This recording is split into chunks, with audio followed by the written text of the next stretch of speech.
Човек се ражда и има само мечтите си. После, докато расте, изгражда ценностите си и се оформя като личност. Но мечтите му винаги остават. Някои от тях се превръщат в желания, после в амбиции, а след това в конкретни цели и накрая в реалност.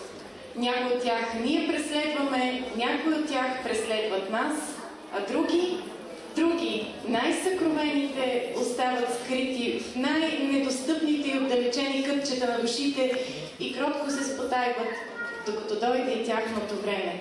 Времето за мечтите. И тогава някои от тях се връщат сами, а други с помощта на приятелите ни. Но винаги трябва да има време за мечти. Уважаеми дами и господа, мили деца, скъпи приятели, добре дошли в зала 11 на Националния дворец на културата, за да дарим с признание и благодарност една от най-красивите балетни формации — студио за модерен балет "Цветни мечти".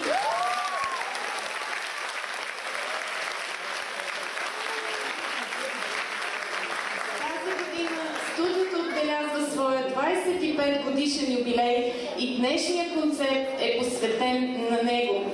Вярваме, че тази вечер ще вплетем цветове в душите ви, а мечтите за бъдещето ще придобият по-реални измерения. И нека магията на цветния танц започне сега.